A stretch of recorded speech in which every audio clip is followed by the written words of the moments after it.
Winter shadows swallowed the narrow alley behind Miss Jenny's ballet studio as three hulking figures cornered their prey. The woman's terrified sobs echoed off brick walls while her designer heels clattered frantically against frozen pavement. Michael Reed sat frozen in his battered Ford pickup, 10-year-old Lily's small hand pressed against the fogged rear window, her worn ballet slippers still clutched in her other arm. His battle-scarred hands gripped the cracked steering wheel, knuckles white as bone. 15 years since Afghanistan. 15 years of swearing off violence. Then his daughter's whisper sliced through the December air like shattered glass. "Daddy, can we help her?" The same gentle voice that still asked him to check for monsters under her bed. The question hung between them for one heartbeat. 2 heartbeats. On the third, Michael moved. 4 minutes later, 3 attackers lay motionless in the snow, and everything changed. Because the next morning, 3 gleaming Rolls-Royce limousines would glide into their run-down trailer park, carrying people who would reveal that some acts of courage create debts that reshape entire lives. Michael's combat boots hit the frozen ground with the kind of silence that had once kept him alive in Kandahar province. The first attacker, a linebacker-sized man in a black leather jacket, turned just as Michael's trained fingers found the pressure point below his ear. The man's eyes rolled back, and he crumpled like a demolished building. The sound of his body hitting pavement echoed through the alley like a gunshot.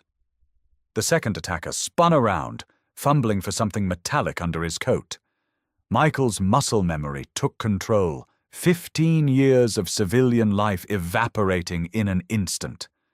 A swift disarm, a controlled chokehold, and another body joined the first in the snow. The third man was faster, smarter, more dangerous. He backed toward the dark van, a 9mm pistol gleaming in his grip. "Stay back, soldier boy, or the girl gets it too." His voice carried the confidence of someone accustomed to violence, but Michael had heard that tone before in Afghan villages where death was currency. Michael feinted left, rolled right, and came up inside the gunman's effective range. One strike to the wrist sent the weapon spinning across ice-covered asphalt. Another to the solar plexus dropped the man gasping to his knees. When silence returned to the alley, 3 bodies lay unconscious in crimson-stained snow. The young woman pressed against the brick wall trembled like a leaf in a hurricane, her platinum blonde hair catching streetlight like spun gold. Designer makeup streaked down porcelain cheeks as she clutched a purse that probably cost more than Michael's monthly rent. Her green eyes moved between his scarred hands and the unconscious attackers with the kind of shock that came from witnessing real violence for the first time. "Are you hurt?" Michael's voice carried the gentle tone he reserved for Lily's nightmares, the same soft cadence he'd used to comfort wounded soldiers in field hospitals. "Did they touch you?" Behind him, small footsteps crunched through fresh snow with the careful precision of a child who'd learned to move quietly around sleeping parents. Lily appeared at his elbow like a guardian angel in a pink tutu, her ballet slippers dangling from one hand while the other offered the woman a crumpled tissue from her dance bag. "My daddy's a hero," she whispered, her voice carrying the absolute certainty that only children possessed. "But he doesn't like being one because it makes him sad sometimes." The innocence in her words hit harder than any of the evening's violence. The woman accepted the tissue with trembling fingers, her manicured nails a stark contrast to the rough fabric. "Thank you," she managed, voice barely audible above the wind whistling through bare oak branches. Something flickered in her eyes as she studied Michael more closely, an expression that seemed oddly familiar despite their being strangers. Recognition. confusion. Before he could analyze it further, sirens wailed in the distance, growing louder with each passing second. "We should go," Michael said softly, already knowing this moment would join the others that haunted his dreams. Catherine Shaw watched the battered pickup disappear into the night, her heart hammering against her ribs for reasons that had nothing to do with the attack. She pulled out her phone with shaking hands, scrolling through contacts until she found a number she'd memorized but never called. Her grandfather had given her specific instructions about what to do if she ever encountered the veteran he'd described. "Grandfather?" Her voice cracked like thin ice. "It's Catherine. I found him. The veteran from Pine Ridge you told me about." She paused, watching her breath create small clouds in the frigid air. "He's exactly like you said he'd be." On the other end of the line, Colonel William Shaw's weathered voice carried the weight of 76 years and secrets buried deeper than Arlington graves. "Then it's time, child. Time to repay an old debt that's been weighing on this family for 20 years. His words carried the gravity of military operations and family obligations that transcended simple gratitude. "Bring him home, Catherine." It's time he knew the truth about Pine Ridge, about the community center, about everything we've been doing behind the scenes. The line went quiet, except for the sound of an old soldier's careful breathing. "It's time to make things right." The next morning arrived with the kind of Colorado mountain clarity that made the previous night feel like a fever dream painted in shades of violence and redemption. Michael stood at his trailer's cracked window, watching Lily practice ballet positions in their postage stamp yard, her breath creating small clouds in the frigid air. The coffee in his chipped army surplus mug had gone cold an hour ago, but he couldn't stop staring at his hands.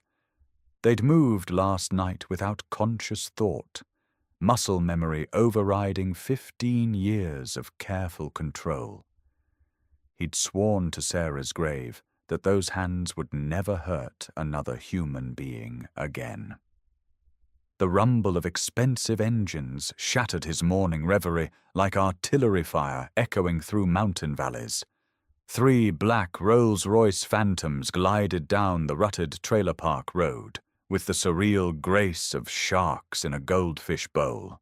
Each vehicle represented more wealth than everyone in Pine Ridge Trailer Park would see in their combined lifetimes. Neighbors emerged from their homes like prairie dogs sensing predators, cell phones capturing the impossible sight. Mrs. Henderson from Lot 12 stood in her bathrobe, mouth agape. The Kellys' pit bull stopped barking mid-howl, apparently intimidated by luxury. Even the wind seemed to hold its breath as 72 cylinders of British engineering came to rest outside Michael's weather-beaten door. Lily pressed her nose against the window, leaving small fingerprints on glass that Michael cleaned religiously every weekend. "Daddy, why are there fancy cars at our house?" Her voice carried the same wonder she'd shown when they'd driven past the governor's mansion last Christmas, the kind of innocent curiosity that made poverty bearable and dreams possible. Michael's throat constricted as uniformed chauffeurs emerged from the vehicles, their movements precise as honor guards at Arlington Cemetery. Each man wore a tailored suit that cost more than Michael made in 3 months of night shifts. The lead driver approached the trailer with an embossed envelope that probably cost more than Michael's monthly rent, his polished shoes somehow managing to stay clean despite the muddy pathway. "Mr. Reed," his voice carried the cultured accent of someone educated at expensive schools. "The Shaw family requests your presence at Wildwood Estate to properly express their gratitude for your heroic actions last evening." The formal language felt like something from a different century, A world where gratitude came with protocol and ceremony. They've sent transportation and would be honored by your attendance, along with your daughter, of course. The drive to Wildwood Estate felt like ascending to another planet where physics operated according to different rules. Michael's Ford wheezed and rattled behind the silent convoy, its engine noise embarrassingly loud against the Rolls-Royce whispers. The contrast was so stark it felt intentional, a reminder of the vast gulf between their worlds. Lily sat beside him in her only good dress, a yard sale find that he'd pressed with careful attention to every wrinkle. She practiced saying "thank you" and "please" under her breath, the way Sarah used to coach her before parent-teacher conferences. The irony wasn't lost on him that his daughter was preparing for a social performance, while he tried to forget how easily his body had remembered violence. 20 minutes of increasingly manicured landscape brought them to iron gates that belonged in a European fairy tale rather than the Colorado Rockies.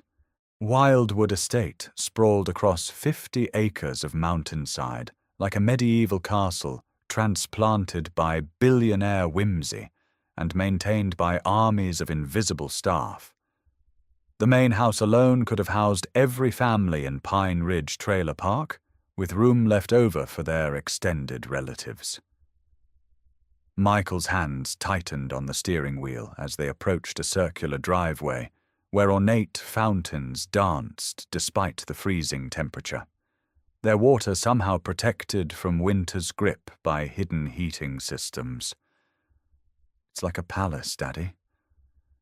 Lily breathed against the window, her voice filled with the kind of awe that made Michael's chest tighten with familiar inadequacy. In her voice, he heard Sarah's dreams of providing their daughter with beauty and wonder, dreams that had died in a twisted metal intersection 3 years ago. The approaching mansion represented everything he'd never been able to give Lily, everything his military pension and night security wages couldn't touch. Yet here they were, invited guests in a world that normally existed only in movies and magazines. The doorman's polished smile faltered like a malfunctioning mask when he saw Michael's pickup truck pulling up behind the luxury convoy. "Service entrances around back," he said with practiced dismissal, his gaze sweeping over Michael's pressed army dress uniform and Lily's carefully combed hair with the kind of casual cruelty that came from years of sorting people into categories. The words hit like a slap across the face, carrying decades of class consciousness and inherited prejudice. Before Michael could respond, his daughter stepped forward with the poise of a young queen facing down courtiers. "We're invited guests," Lily said clearly, her voice carrying the absolute certainty that only children possessed when defending their parents. "The Shaw family asked us to come because my daddy saved someone." Her small chin lifted with defiance that made Michael's heart swell with pride and break with recognition. She was defending him the same way he'd defended her from playground bullies and neighborhood gossips who whispered about single fathers and trailer park children. The doorman checked his gilded list twice, surprise flickering across his features like he'd been told the laws of physics had been suspended. James Shaw emerged from shadows that probably cost more than most people's annual salaries, moving with the casual confidence that came from never having to check bank balances or worry about utility bills. At 52, he carried himself like a man who'd inherited the world and found it satisfactory, but not particularly exciting. His handmade Italian suit was worth more than Michael's truck, and his handshake carried the firm brevity reserved for necessary unpleasantness. "You must be our Good Samaritan," he said, the phrase carrying subtle condescension wrapped in politeness. "Catherine mentioned you work security. Night shift, I assume?" The casual assumption hit its mark with surgical precision, reducing Michael's military service and current struggles to a simple category that could be dismissed and forgotten.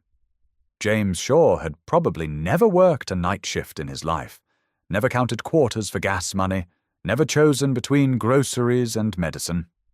Yet he spoke with the authority of someone who believed his assumptions were facts rather than prejudices.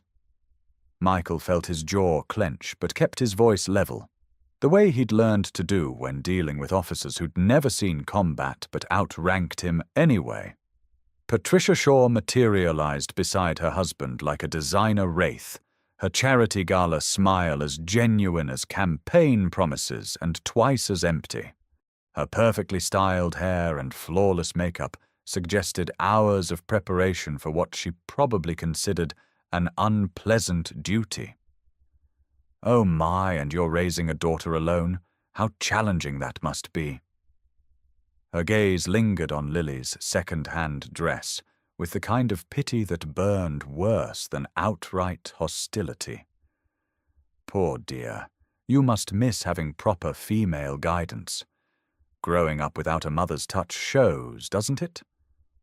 The words hit Lily like physical blows, each syllable designed to wound with surgical precision. Michael watched his daughter's shoulders tense, her small hand finding his with the desperate trust that kept him sane during the darkest nights.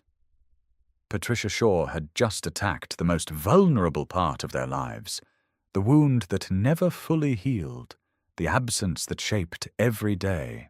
Michael felt rage building in his chest like pressure in a damaged reactor, the kind of anger that had gotten him into trouble with superior officers who mistook restraint for weakness. The Shaw family parlor could have housed 3 trailers comfortably, its vaulted ceilings and marble columns suggesting old-world wealth transplanted to new-world mountains. Oil paintings worth small fortunes watched from gilt frames as Michael and Lily perched on antique furniture that probably predated Colorado statehood. Crystal chandeliers cast rainbow patterns across Persian rugs that cost more than most people's cars. Every surface gleamed with the kind of perfection that required armies of invisible servants to maintain. The room felt like a museum where they were unwelcome exhibits rather than honored guests. Catherine sat across from them in a chair that probably had its own insurance policy, her earlier vulnerability replaced by the polished composure that came from expensive education and inherited privilege. Yet something flickered in her eyes when she looked at Lily, a softness that seemed genuine in a room full of performances and social theatre. She wore different clothes now, designer casual that still cost more than Michael's monthly salary, but her hands trembled slightly as she poured tea from a service that looked like it belonged in Buckingham Palace. "I've taken the liberty of preparing compensation for your heroic actions," James announced, sliding an envelope across a mahogany table that could have been carved from a single ancient tree.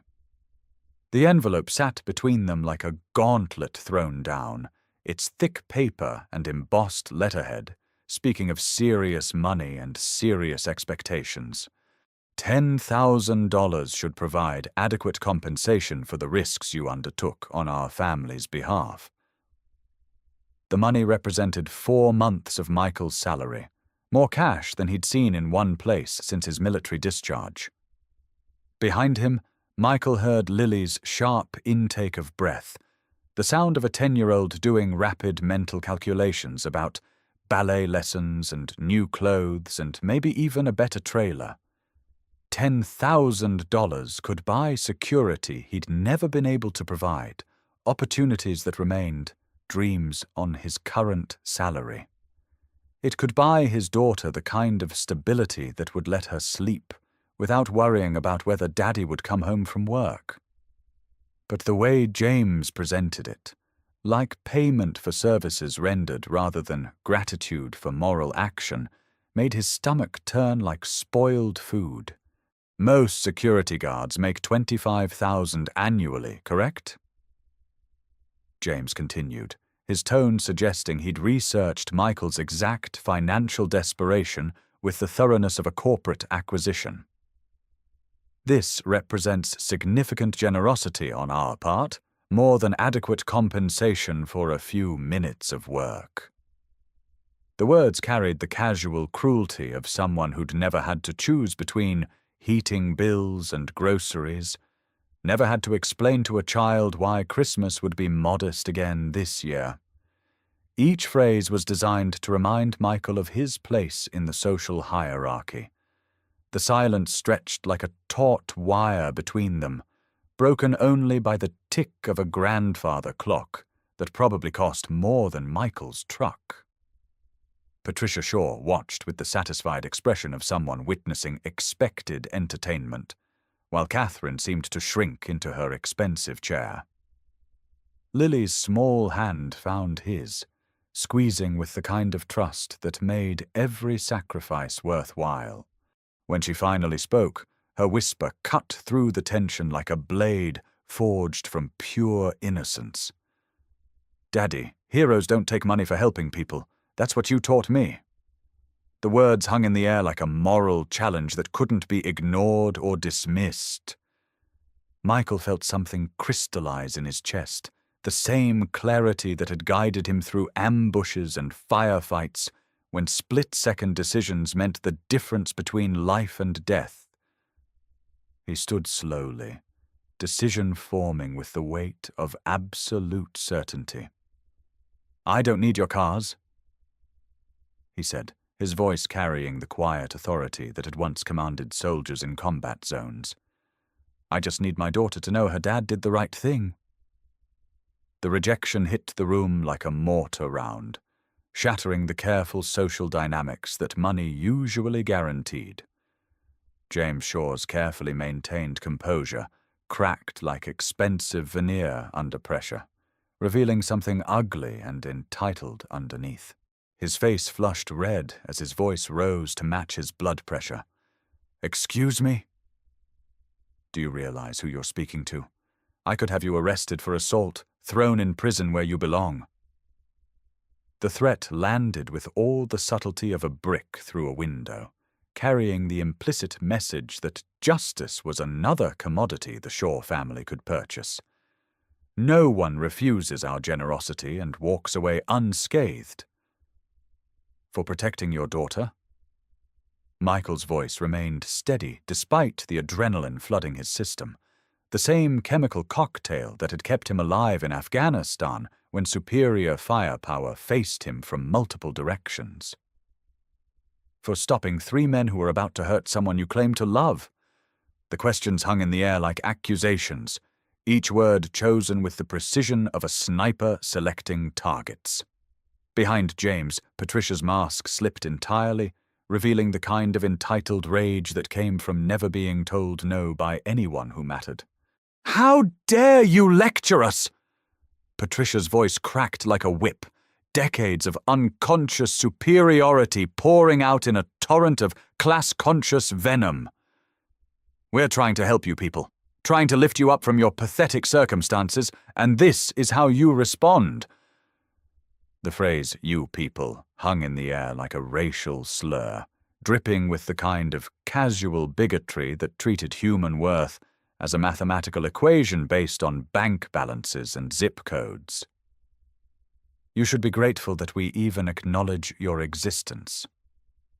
Lily stepped between the adults with the fearless courage of childhood, her voice cutting through the toxic atmosphere like a tuning fork striking pure truth.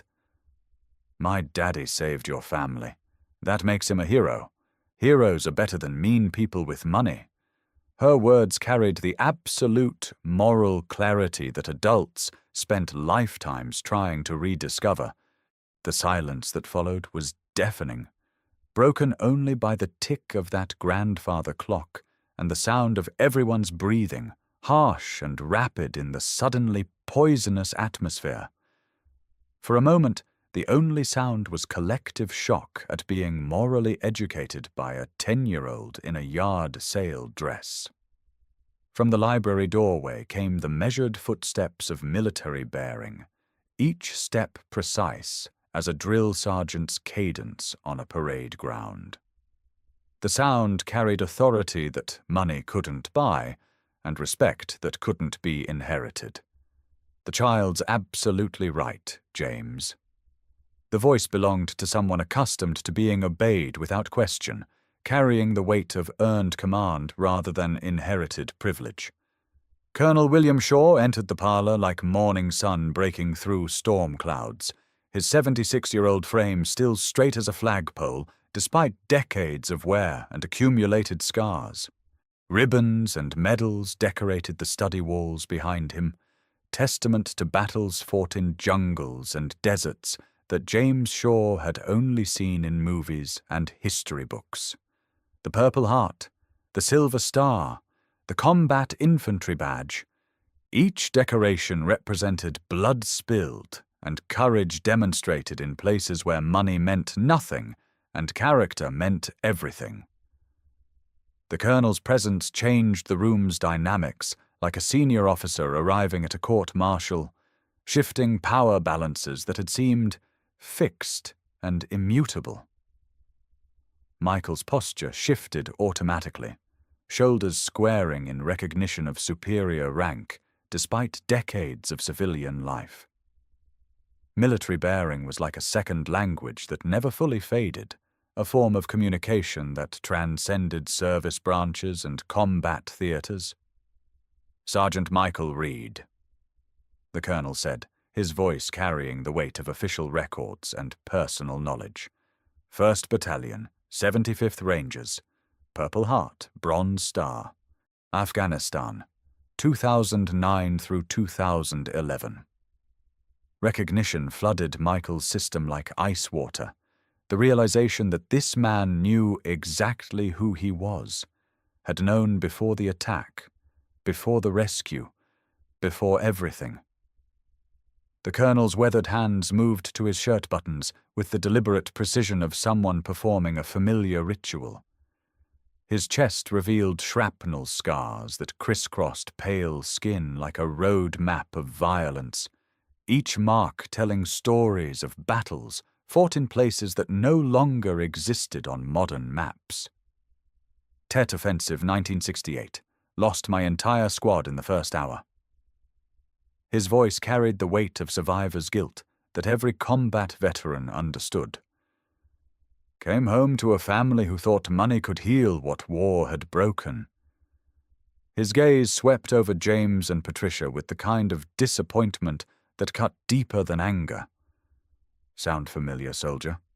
The question hung between them like a bridge across decades of shared understanding, connecting two men who'd learned the same bitter lessons in different wars. Michael felt recognition dawning, the understanding that came from meeting someone who'd walked the same dark paths and emerged scarred but intact. Combat veterans recognized each other the way wolves identified pack members, through subtle signals that civilians couldn't interpret. The colonel had arranged this entire encounter, had been watching and waiting for the right moment to reveal truths that had been building for years. Catherine's voice broke the silence, trembling with revelations that had been building for months, like storm clouds gathering over mountain peaks. "Grandpa sent me to Pine Ridge. He's been anonymously funding the community center for 20 years.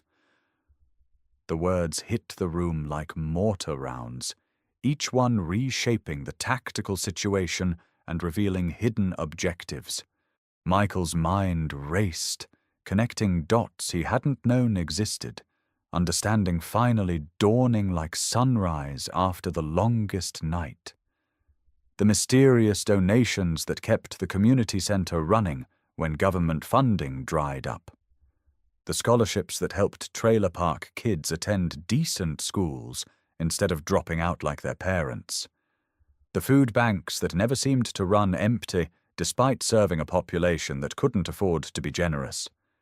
The veteran support groups that provided counseling and camaraderie for broken soldiers trying to find their way back to humanity. all funded by guilt money from a war the Colonel couldn't forget, and a family that preferred to ignore the cost of freedom. Those men last night weren't random criminals, the Colonel continued, his voice carrying the weight of confession and the burden of good intentions gone wrong. They were private security I hired to create a controlled situation. Aha! Michael's blood pressure spiked as understanding dawned like a slap across the face. The attack had been theater, a carefully orchestrated test that had gone horribly wrong. "You set this up?" The question came out harder than intended, tinged with the kind of betrayal that turned allies into enemies in combat zones where trust was the only currency that mattered. "Not the way it happened," the Colonel said quickly, his voice carrying the urgency of someone trying to prevent a friendly fire incident. "I wanted Catherine to understand our community work. The scenario was supposed to be minor harassment. Let her experience helplessness so she'd understand why our mission matters." His explanation sounded like a military briefing gone wrong. Good intentions twisted by Murphy's Law into dangerous reality. "I never expected real violence, never expected you to be there, never expected everything to spiral out of control like it did." The truth unraveled like a poorly woven lie, each thread revealing more of the complex web that had brought them together. Catherine's voice shook as she explained how the test had become reality, how the hired actors had gotten aggressive when they saw her actually fighting back.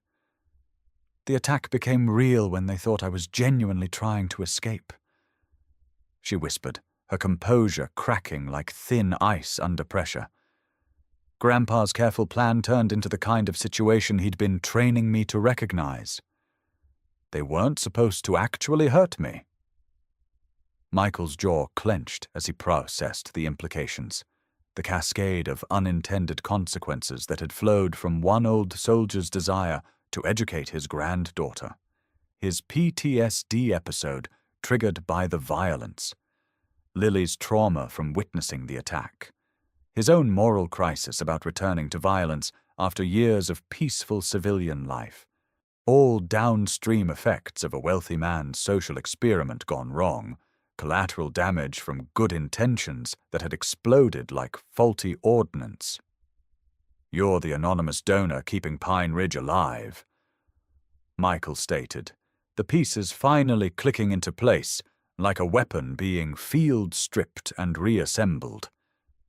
For 20 years, Colonel Shaw had been the invisible hand keeping their community from complete collapse, the guardian angel who prevented gentrification and provided hope where government policies offered only abandonment.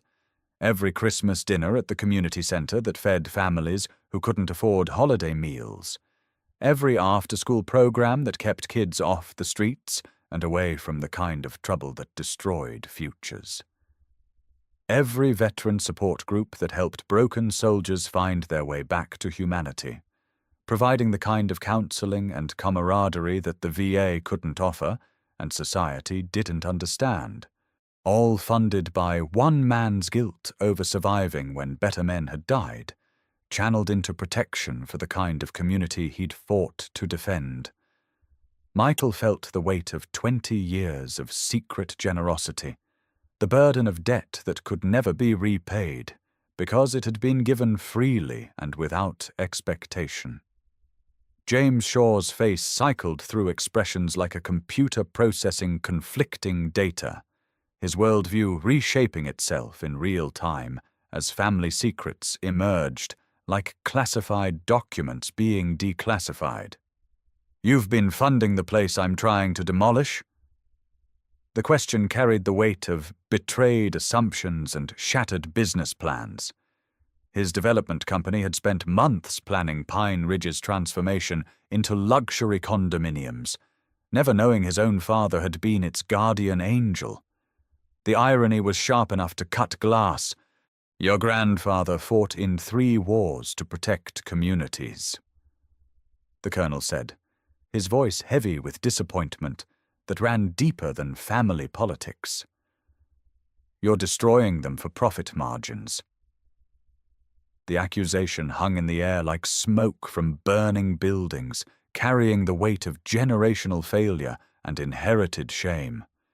James Shaw represented everything the Colonel had feared his family might become: wealthy, comfortable, and disconnected from the sacrifices that had made their comfort possible. Lily's innocent wisdom cut through the family tension like a child's drawing displayed in a corporate boardroom. Simple truth that complex adult reasoning had somehow missed. Why can't you just build nice houses without making people leave? In my coloring books, there's room for everyone. The adults fell silent, each processing the simple logic that their billion-dollar consultations and market research had failed to produce. From the mouths of babes came the kind of solution that expensive education and inherited wealth couldn't conceive. The Colonel turned to Michael with the gravity of a field promotion being offered in the middle of a firefight. "I'm 76, son. I need someone to carry on this work. Not charity, partnership. Help me protect communities like Pine Ridge." The offer hung in the air like a lifeline thrown to a drowning man, representing possibilities that Michael had never dared imagine. Community Development Director. 75,000 annual salary. Healthcare benefits that would cover Lily's needs. Educational support that could give his daughter opportunities he'd never been able to provide. Patricia Shaw's resistance crackled like static electricity before a thunderstorm, her voice carrying the kind of class consciousness that treated human worth as a mathematical equation. "William, surely you're not suggesting this person join our family business?" Her words dripped with the casual bigotry of someone who'd never questioned their own assumptions about merit and worth. The Colonel's response carried the quiet authority of a man who'd earned his opinions in places where money meant nothing and character meant everything. "I'm suggesting he save it." Michael knelt to Lily's eye level, seeking wisdom in her 10-year-old honesty, the way he'd once sought cover during enemy fire. Her face carried the absolute trust that had kept him sane during the darkest nights, the unwavering faith that Daddy would always make the right choice, even when the right choice wasn't clear. "What do you think, sweetheart? Should Daddy help the nice Colonel protect families like ours?" Her response came without hesitation, the kind of moral clarity that adults spent lifetimes trying to rediscover. "If you help them, can other little girls keep their ballet classes?" The question crystallized everything into perfect focus, reducing complex adult considerations to their essential core.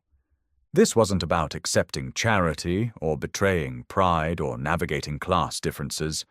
This was about multiplication of good works, about using unexpected opportunities to help others the way they'd been helped. Michael felt the same clarity he'd experienced in combat when complex tactical situations suddenly became simple moral choices. "Yes," he said, standing to face the Colonel. "We can help a lot of families keep their ballet classes." 6 months later, Michael stood in his new office overlooking the Pine Ridge Community Center, watching Lily and Catherine paint a mural with neighborhood kids whose laughter carried through double-paned windows. The transformation hadn't been immediate or easy, like most worthwhile changes that required patience and persistence rather than quick fixes. Those first weeks had felt like learning to walk again, navigating corporate structures and board meetings with the same careful attention he'd once applied to clearing minefields in hostile territory. The Colonel had been patient, sharing war stories over coffee while teaching Michael that business could serve community instead of consuming it. Their morning meetings had become tutorials in applied compassion, lessons in how wealth could be wielded as a weapon against poverty rather than a barrier protecting privilege. Michael learned to read financial statements the way he'd once read terrain maps, looking for strategic advantages that could benefit entire neighborhoods rather than individual portfolios. The renovation projects had started small and grown steadily, like seeds planted in fertile ground and tended with careful attention. Upgraded plumbing for 12 trailer families meant children could bathe in clean water and parents could wash dishes without worrying about contamination. A new playground where children could play safely meant working parents could stop worrying about supervision and focus on keeping jobs that kept families together. Community gardens where neighbors grew vegetables together meant fresh food for families who couldn't afford grocery store prices. Each improvement preserved neighborhood character while addressing real needs, like careful surgery that healed without scarring. Mixed-income housing rose gradually, designed to blend rather than dominate, creating opportunities for upward mobility without destroying the community connections that made survival possible. The work felt like reconstruction in the best sense, building up rather than tearing down, creating rather than consuming. James Shaw's transformation had taken longer, measured in monthly dinners where he learned about veteran struggles and slowly understood how development could destroy communities rather than improve them. The man who'd once seen Pine Ridge as a profit opportunity now attended veteran support groups, learning about PTSD and changing company policies to hire more former soldiers. Not a perfect transformation, but genuine effort counted for something in Michael's book, especially when that effort translated into concrete help for people who needed it. Patricia Shaw remained distant, but had stopped her open hostility, apparently deciding that ignoring Michael was preferable to fighting battles she couldn't win. Her charity work had taken on a different character, less about photo opportunities and more about actual assistance. Small steps, but steps nonetheless in the right direction. Change was possible even for people who'd spent decades believing their own propaganda about merit and worth. Lily bloomed in the new environment like a flower finding proper soil and sunlight after years of struggle. Still shy but confident enough to help newer kids at the community center, teaching them the same kindness she'd learned from watching her father's example. Catherine had become a genuine big sister figure, teaching art classes and learning social work through hands-on experience rather than textbook theory. Her manicured nails had disappeared, replaced by calluses from construction work and paint stains from children's art projects. Michael's personal healing had been the slowest transformation of all, like bones knitting back together after complex fractures. Regular therapy through VA benefits the Colonel had helped him access meant dealing with trauma instead of just enduring it. PTSD symptoms managed better when purpose-driven work replaced mere survival, when helping others provided meaning that individual achievement couldn't match. Sleep improved when helping others instead of just enduring each day, when exhaustion came from good work rather than simple endurance. The nightmares still came sometimes, memories of Afghan villages and improvised explosives that therapy couldn't completely erase. But they competed now with dreams of community gardens and children's laughter, with visions of families succeeding instead of simply surviving. The balance was shifting, hope outweighing despair in the long-term calculus of recovery. Healing wasn't linear, but it was possible when supported by purpose and community. On this particular Monday morning, Michael's phone buzzed with the kind of emergency call that had become routine in his new role. Another community across town faced mass evictions, families needing an advocate who understood both military discipline and civilian bureaucracy. He grabbed his jacket, no longer alone in the fight against institutional indifference. A team of community organizers he'd trained waited in the parking lot. Some veterans, some former Pine Ridge residents, all united by shared purpose and proven methods. Through his office window, he heard Lily explaining to a younger child why they were painting a mural of families holding hands under rainbow skies. "My daddy says heroes help people every day, not just once. And when heroes help people, those people become heroes too, and they help other people." Her voice carried the same confidence that had asked him to help a stranger in an alley 6 months ago. The circle was completing itself in ways he never could have imagined, rippling outward like stones thrown in still water. At the traffic light, Michael saw his former co-worker from the grocery store night shift, still struggling with the same financial pressures that had once defined Michael's existence. They nodded in recognition across the intersection. No guilt in the exchange, just gratitude for opportunities earned through courage rather than luck. Some people got breaks, others made breaks. The difference lay in recognizing moments when action mattered more than safety, when character counted more than comfort. Catherine approached his truck as he prepared to leave for the new community crisis, her transformation from sheltered rich girl to passionate advocate evident in every gesture. 3 more families need housing assistance. I already started the paperwork, but they'll need someone to walk them through the process." Her voice carried the confidence that came from real experience rather than theoretical knowledge. "Let's go help them," Michael replied, starting the engine that had carried him from desperation to purpose. He still drove the same Ford pickup, could afford something newer, but kept it as a reminder of the journey from survival to service. The radio crackled with reports of the community meeting scheduled for that evening.